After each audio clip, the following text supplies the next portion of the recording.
Olá pessoas, tudo bem com vocês?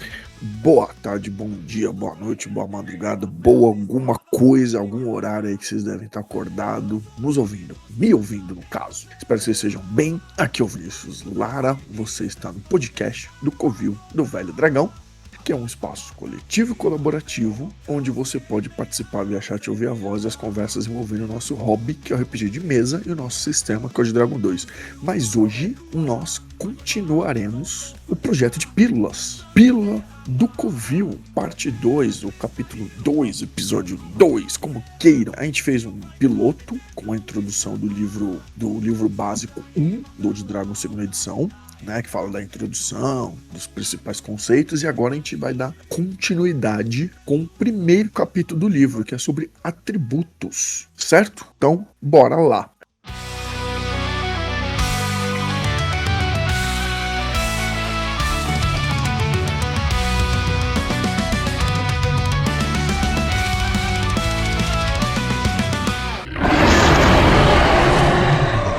Vamos lá, pessoal. Então a gente vai falar de atributos no Old Dragon 2. Tanto a parte mecânica, como interpretar, narrar e tudo mais, em cima, sempre considerando exclusivamente o livro base 1 do Old Dragon 2, que tem um subtítulo de regras básicas, tá? Ele é gratuito no site do Old Dragon. Quando você adquire ele é gratuito em PDF, tá? Então quando você adquire ele já fica na sua biblioteca do Old Dragon Online. Mas se você quiser o livro físico, evidentemente, ele é pago. Então vamos começar com os atributos. Vamos lá, vamos falar o que seria, o que são, o que é isso aqui. Os atributos, eles são características, as principais características de um personagem, seja esse personagem jogador ou eventualmente do mestre, mas vamos focar aqui nos jogadores. Então é a forma mais básica de a gente representar no jogo tudo que esse personagem é capaz de fazer e é capaz de executar, todas as proezas dele. Então, por exemplo, é muito importante a gente ter isso em mente, tá? Lembrando do episódio anterior do primeiro capítulo da Pílula. No Old Dragon, assim como outros sistemas old school, ele é bastante simples a ficha. Então, muitas vezes as pessoas caem na cilada de achar que tem pouco espaço de customização, tá? Por conta da simplificação da ficha. Então entendam aqui que no Old Dragon 2, os 6 atributos, eles se expandem narrativamente, mecanicamente, para basicamente tudo que um jogador deseja que seu personagem faça, tá? E os inimigos, antagonistas, personagens de apoio, figurantes, que são todos administrados pelo mestre, em tese eles não têm os atributos, eles têm outras características, os subatributos, vamos dizer assim, que são atributos que são características derivadas dos atributos principais. Então, isso é feito para simplificar a vida do mestre e para gerar um maior protagonismo para os personagens dos jogadores. Tá? Beleza. Então, vamos entender o que significa, o que são esses atributos. Eles são em 6, tá? Isso é tradicional, isso é desde a origem, se não me engano, do D&D, que é onde o Dragon 2 bebe, né, da fonte onde ele bebe. Então nós temos aqui os 6 atributos: força, destreza, constituição, inteligência, sabedoria e carisma. Cada um com aplicações mecânicas e narrativas específicas. E como é que funciona a parte mecânica? Vamos falar primeiro da parte mecânica, que é onde costuma ter mais dúvidas. As pessoas ficam muito enraizadas nisso aqui. E depois a gente vai expandir, explodir a ideia para a parte narrativa. Na parte mecânica, o sistema ele usa um dado de 20 lados para resolver todas as dificuldades advindas dos atributos. Então, todo tipo de situação onde o jogador deseja tensionar o seu personagem e o mestre entende que é necessário um teste, porque existe um risco de falha e a falha gerará consequências, a gente usa o dado de 20 lados. Se o jogador narrar uma situação onde o mestre entende que não tem muito risco, ou que para aquele personagem, com os valores de atributos que ele tem, é super simples ele resolver, simplesmente a narrativa dá conta. O mestre pode pensar que tem uma situação que se ele errar, se ele falhar, se o personagem falhar, vai gerar uma tensão interessante, vai gerar uma consequência desastrosa para o jogador e para os demais, né? Então eu preciso do teste. O teste é jogar um D20, um dado de 20 lados, e a ideia é quanto menor o valor, melhor. Outros sistemas usam dessa lógica. O Cyberpunk usa muito dessa lógica. Por quê? Quanto menor é melhor. Por quê? Porque o teste aqui é sempre considerando as próprias limitações do personagem. Então, os valores dos atributos, eles vão variar de 3 a 18. 3 a 18. Então, se eu jogo um D20 e eu quero fazer um teste de força, e o meu personagem tem 18 de força, se eu tiver 18 ou menos, é sucesso. Nesse caso, eu tenho só 10% de falha. Se o meu personagem tem 5 de força e vai fazer um teste de força, eu tenho sucesso com 5 ou menos. Ou seja, ele é muito franzino, muito fraquinho, portanto, existe um risco muito maior de falha, tá? E aqui eu vou abrir um parênteses. Existe o FAQ no site do Old Dragon, devido a várias dúvidas da comunidade, que ao longo do livro, a gente vai ver isso mais na frente com os outros episódios, o livro ele apresenta uma outra maneira de se fazer teste, que é o 1d6, um dado de 6 lados. É uma chance variada no dado de 6 lados. Normalmente de 1 a 2, uma chance de 1 a 2 de sucesso, jogando um d6. E ele fala que você pode fazer isso para atributo também, mas não é muito usual. Por quê? Porque você perde toda a variedade de possibilidades e a potência do atributo do personagem. Então, o teste de um D6, isso está até no FAQ, que é uma compreensão que eu também tenho, ele é melhor utilizado para situações onde as habilidades daquele personagem sejam mais técnicas, por exemplo, tá? Onde demanda uma perícia, um treinamento, uma acurácia maior. Por exemplo, testes envolvendo metalurgia, confecção de armas ou qualquer outro objeto metálico, ou qualquer outra ação de manufatura, de criação de objetos. Testes envolvendo capacidades acadêmicas muito específicas. Os talentos do ladrão, como a gente falou no episódio do ladrão. Todos esses exemplos são usados no D6. Para tudo aquilo que é inerente ao personagem, correr, pular, nadar, respirar fundo e aguentar fôlego, raciocínio rápido, raciocínio lógico, memorização, argumentação, se vestir bem, avaliação de etiqueta, de conduta no ambiente, a gente entende que são capacidades inerentes do personagem. E aí entra o teste de atributo, como eu expliquei usando um D20. Espero que tenha ficado relativamente claro, tá? Vamos continuar, fechando esse parênteses aí. Outra situação mecânica que é interessante a gente avaliar é que existem os modificadores de atributo. O que significa isso? De acordo com o valor do atributo do personagem, ele vai gerar um benefício para atributos secundários. Tá? Então temos classe de armadura, pontos de vida, jogada de proteção e base de ataque. A gente vai entrar em detalhe mais na frente. São atributos focados para o combate, não todos eles, mas muitos são focados para o combate, e outros são uma espécie de reação inerente ao personagem, que são as jogadas de proteção. Então, como é que o personagem resiste a uma doença, né?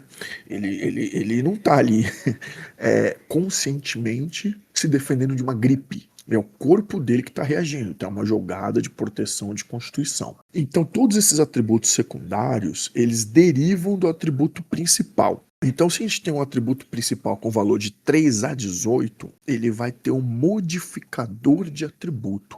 É esse modificador de atributo que respinga nos atributos secundários. Basicamente, para a gente entender, quanto maior o atributo, maior é o seu modificador. Só que lembraremos sempre que o Dragon 2 não é um sistema de heróis, onde os heróis estão prontos, né? Onde eles já, desde o primeiro nível, eles já se comportam como heróis, prontos para fazer grandes feitos. Não. É um sistema onde os heróis e atitudes heróicas, a percepção do heroísmo, ela é lapidada durante a aventura ou a campanha. Então os modificadores não serão altos, tá? Os modificadores de atributo, eles vão variar, pessoal, de -3 a +3 no início do jogo. E aí com uma habilidade mágica pode ir a +4 ou +5 raramente. Mas na hora da construção do personagem, ele vai de -3 a +3. Tá? Cada atributo respinga, como eu falei, em outras características da ficha do personagem, certo? Beleza. Por fim, antes de a gente entrar em detalhe em cada atributo, a gente tem mais uma coisinha para ser dita. O de Dragon 2, ele, como já foi dito em vários outros episódios do Covil do Velho Dragão, ele faz um convite, um grande gesto para os jogadores participarem da construção da narrativa. Como? sugerindo maneiras inusitadas e criativas de solucionar problemas. Com isso em mente, o sistema ele traz um conceito de ajuste de atributo muito bacana, muito simples de entender e muito elegante. Vamos supor, usando o livro como exemplo, que os personagens estão por algum motivo ou estão presos ou estão numa sala, enfim, num ambiente onde só tem uma porta gradeada para eles poderem sair. E eles estão se dando um jeito de sair. E um guerreiro lá, ou qualquer outro personagem robusto, com força grande, força alta, ele percebe que é possível forçar as barras dessa grade, alargando o espaçamento entre duas barras para que eles passem ou até soltando ela da parede. É um teste de força puro. Só que, se o jogador tiver a ideia de molhar um pano e ir torcendo a barra com o pano molhado, porque o pano molhado, para ele não rasgar, ele dá mais firmeza e facilita na hora de envergar a barra, tornaria um pouco mais fácil. Então a gente teria um teste fácil. Vamos supor que ele avaliou a grade e o mestre disse que essa grade também está enferrujada. Então é um outro facilitador. Então se a gente tem um único facilitador, o teste fica fácil, dando bônus de mais 2. Se tem 2 facilitadores, fica um teste muito fácil, dando bônus de mais 5. Já vou explicar como eles funcionam esses bônus. Se tiver um terceiro facilitador, é muito, pelo raciocínio, tá? Isso não está explicitado no livro, mas é muito fácil a gente entender que com 3 facilitadores ou mais, o teste fica desnecessário. Ou, se o mestre ainda quiser tensionar, pede para o jogador jogar um dado de 20 lados e ele só vai falhar com um 20. Porque um 20, nesse caso, em teste de atributo, é sempre uma falha. E o 1 é sempre o sucesso, tá? Como é que funciona então o teste fácil com mais 2? O teste fácil com mais 2, é como se naquele momento o atributo do personagem subisse mais 2. Então nesse exemplo que ele tem, vamos supor que esse personagem tem força 13 para entortar a barra ou tirar ela da parede. Se ele usasse só o pano molhado, seria um teste fácil e a força dele seria 15. Se além disso tivesse também as barras enferrujadas, seria um teste muito fácil, que dá mais 5 ao todo. Então o seu atributo de 13 pularia para 18, apenas naquele momento. Em contrapartida, também tem o ajuste difícil e muito difícil. O ajuste difícil, nesse exemplo, no geral, é qualquer situação que dificulte os jogadores. Nesse exemplo da grade, o mestre poderia dizer que a grade ela é nova, foi recentemente chumbada, então ela está muito resistente. Temos um teste difícil, e dá menos 2. Ele poderia, inclusive, dar um outro adicional. Ele pode falar que os jogadores, por exemplo, estão aí há 3 dias, 2 dias confinados naquele ambiente e estão se alimentando muito mal, estão com fraqueza. Então é um outro dificultador aí, certo? Uma outra situação que debilita o teste. Então seria menos 5. Se houvesse uma terceira situação que dificultasse, ele simplesmente poderia falar que é impossível aquela ação, aquela manobra, naquela situação. Ou ele até pode pedir para os jogadores fazer um teste e considerar que existe o sucesso apenas cair 1 no dado. Tá? Então, no exemplo do guerreiro com força 13, se nessa situação o mestre falasse que a grade foi recentemente chumbada, ela é nova, então daria uma dificuldade, um grau de dificuldade, a força que era 13 passaria a ser 11, penalidade de menos 2. Se além disso o jogador estiver muito fraco, então são 2 penalizações, então fica menos 5. Então 13 menos 5, eu não sei fazer conta, eu acho que é 8. Então ele teria que jogar um D20, 8 ou menos, sacou? Nisso é possível a gente fazer a brincadeirinha de facilitadores, de situações facilitadoras e situações que dificultam. Então vamos supor que nesse exemplo a barra ela está recentemente chumbada, então é um dificultador, menos 2 no atributo desse personagem, então de 13 cai para 11, só que ele resolve usar o pano úmido para entortar as barras, um facilitador, então anula, então ficaria um teste normal. Só que além disso, ele teria a ajuda de um outro personagem que ia fazer um pouco mais de força, ou que ia tensionar mesmo a barra em outro ponto, então ele tem uma ajuda, então entra mais um facilitador. Então ele teria mais 2 no atributo. Neste raciocínio, pessoal, um facilitador sempre anula uma dificuldade. E uma dificuldade sempre anula uma situação facilitadora. É um benefício anula uma penalidade anula um benefício. Simples assim. Isso gera o convite para os jogadores tentarem buscar brechas e situações das mais variadas possíveis, negociando constantemente com o mestre. E aí, se vocês ouviram nossos outros episódios, faz todo sentido quando a gente fala que a narrativa puxa a regra, no caso do Old Dragon 2, né? E aí a gente vai entender um pouco mais o que são esses atributos, né? Vamos tentar destrinchar esses 6 atributos rapidamente? Bora lá!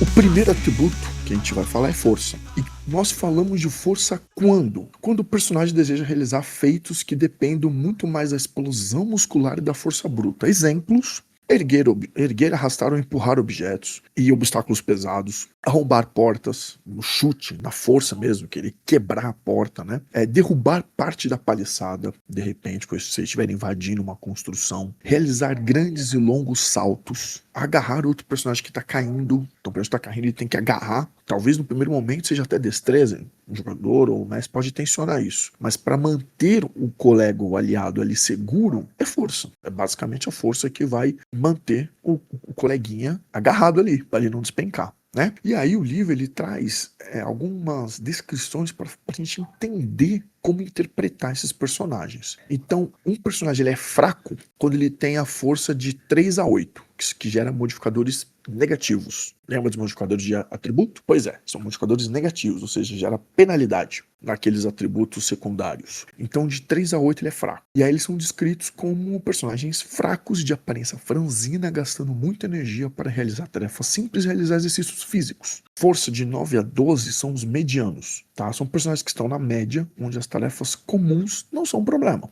como carregar peso, empurrar ou puxar coisas pesadas são cabíveis. Eventualmente tem um sucesso, eventualmente tem um deslocamento no ombro, uma falha. Sobrevivem, na maior parte das vezes, numa briga e tá tudo bem. Personagens com força 13 a 16 são fortes. São claramente fortes. E os outros personagens percebem isso, tá? Eles têm uma estrutura física diferenciada. Não necessariamente eles são grandes, mas ou eles são definidos, ou eles têm uma explosão muscular evidentemente superior aos demais, tá? Então eles aguentam longos períodos com trabalhos braçais, vencem as brigas, na maioria das vezes, sem problema. Poucas pessoas mexeriam com esses personagens numa taverna. Por fim, quem tem força de 17 a 18 são os muito fortes. Esses são personagens excepcionais, totalmente acima da média, fazem com um único braço que a maioria sofre para fazer com os dois. São verdadeiros colossos, pontos fora da curva e realizam feitos de pura explosão muscular únicas, incomparáveis. Muito similar até a um touro, cavalo, animais de tração. Carrega uma carroça, talvez não durante tanto tempo quanto um animal de tração, evidentemente, mas numa situação de emergência, esses caras sozinhos já podem carregar uma carroça durante um período curto ali. Onde esse atributo força respinga, né? Base de ataque corpo a corpo. Então, sempre que ele for fazer luta, ou briga, ou combate no mano a mano, tá? Danos físicos através de ataques corpo a corpo ou armas de arremesso, entra força, chance de nocaute e chance de arrombar portas, e na capacidade de carga, porque usa o maior valor entre força e constituição. Como é que podemos então interpretar força? Ora, alguns personagens eles podem ser representados como personagens volumosos e musculosos, aqueles caras grandes mesmo, as mulheres, né, com os braços que parecem um tronco de árvore. Porém, personagens magros, mas bem definidos, também podem ter valores altos de força, tá? Costumam, não é uma regra, tá, que é um estereótipo, costumam ser brutos e práticos, porque eles sabem que por serem fortes, eles usam justamente esse atributo para resolver a maior parte dos seus problemas. Mas isso é um clichê, tá? Um estereótipo. Exemplos de personagens na cultura pop: Grog, o bárbaro meio gigante de Vox Machina, a série na Amazon Prime; Gimli Boromir, do Senhor dos Anéis; Dervel Cardan, trilogia literária Crônicas de Arthur; o próprio He-Man; Arthas do jogo Warcraft 3, o Montanha e o Khal Drogo do Game of Thrones ou a Crônica de Gelo e Fogo. São exemplos de personagens cujo atributo que se destaca é a força. O segundo atributo, destreza. Quando falamos de destreza, quando a gente está falando de personagens que precisam realizar ações que envolvam equilíbrio, pontaria, movimentos graciosos e coordenação motora. Exemplos: arremessar objetos, caminhar sobre uma superfície estreita, performance de dança, ou de acrobacia, ou de malabarismo em geral, precisão e pontaria ao lidar com armas de disparo, ou até arma de fogo, tá? Então muitas vezes um personagem que tem destreza alta também pode ser um personagem ligeiramente atraente, por conta da desenvoltura, com essa relação de dança e artes cênicas. É algo a se pensar, tá, pessoal? Vamos lá, vem dos valores de destreza. Valor de 3 a 8. São personagens que são considerados lentos, letárgicos, eles são estabanados, eles são lentos, desengonçados, tropeçam, deixam objetos cair. Então eles podem ser até alívio cômico nesse sentido e gerar um puta de um desastre numa cena. Personagens de 9 a 12 são os medianos. Serão sempre medianos de 9 a 12, tá? Para todos os atributos. Então são personagens com relativa coordenação motora. Às vezes dá certo, faz uma proeza, às vezes eles se esborracham no chão. Então, na média, é 50% de sucesso, 50% de fracasso. Personagens de 13 a 16 em destreza são os ágeis, são personagens que são realmente graciosos, aqueles se destacam. Então, mesmo sob pressão ou tendo que agir rapidamente, eles efetuam verdadeiras proezas com a precisão, com equilíbrio e com desenvoltura. Parece até que estão sob efeito de magia. A gente pode ter exemplos aí como aqueles mágicos em teatro que faz aqueles... tiram o lenço da cartola e você não vê de onde o cara tá fazendo isso, né? Por fim, destreza de 17 a 18. São personagens precisos, com capacidade de movimento fluida extremamente exata. Eles passam despercebidos mesmo a olhos treinados, tá? Então realmente são personagens únicos que quando fazem alguma performance, como malabarismo ou sacar uma arma, você nem consegue detectar quando que foi que aquela arma parou na mão do cara. Em que momento ele puxou aquela faca, tá ligado? É mais ou menos por aí. Influência direta nos atributos secundários, tá? A destreza ela influencia em todos, na base de ataque à distância. Então, tanto arremesso, arma de arremesso quanto de disparo, que seria a mira. Na classe de armadura do personagem, que a classe de armadura um medidor de autoproteção, uma reação de esquiva, né, do personagem. Então, personagens com a destreza mais alta tendem a ser mais ágeis, portanto, tendem a se esquivar com maior facilidade. Jogada de proteção de destreza é outro ponto onde a destreza influencia. Então, aquele reflexo, pisou numa armadilha sem querer e a armadilha solta espinhos. É o reflexo de ele tirar o pé na hora para evitar um grande estrago, ou a maior parte do estrago, pelo menos. Talento de ladrão usa destreza, que em sua maioria o talento de ladrão requer precisão, e teste de iniciativa, que costuma ser o valor mais alto entre destreza ou sabedoria. Então, teste de iniciativa também pode envolver aqui a destreza. Interpretando destreza. Personagens esguios costumam ser mais magros, né? E atléticos. Pensa aí, malabaristas, circenses, dançarinos de balé. Você vai ter mais ou menos a ideia de um personagem esguio e atlético, tá? Mas não necessariamente, tá? Podem ter personagens fortes, grandes, que são rápidos também. Principalmente guerreiros, que têm uma reação rápida, tá? Então a destreza alta também pode ser interpretada como um personagem gracioso, que é como eu falei antes, que você tem aquele prazer em observar seus movimentos. Tem acrobatas, dançarinos, né, e malabaristas. E aí você entra exemplos de personagens. Alguns facilmente vocês vão associar. Legolas, tá, em do Senhor dos Anéis, ou o Hobbit, no filme, no caso do Hobbit. Galadriel, na série Anéis de Poder, ela tá aqui nessa série, ela tá numa versão mais guerreira e a gente tem ações de agilidade dela maravilhosas, as ações, ela em cima do cavalo, se esquivando e tal. Jack Sparrow, aliás, Capitão Jack Sparrow, Piratas do Caribe. Tarzan, ele surfa ali nas árvores. Oberyn, Crônica de Gelo e Fogo, ou Game of Thrones, que ele é um soldado do sul de Dorne, um lanceiro. A Viúva Negra da Marvel, pura agilidade e destreza. Robin Hood, Lara Croft. Lara Croft ela é ginasta olímpica, velho. São esses exemplos da cultura pop de destreza. E aqui a gente encerra a primeira parte do Pílulas, do capítulo 1. Primeira parte do capítulo 1, atributos. Na segunda parte a gente vai falar dos demais atributos, constituição, inteligência, sabedoria e carisma. Beleza, pessoal? Então, um abraço, bons jogos, boas rolagens, sobrevivam até o próximo episódio.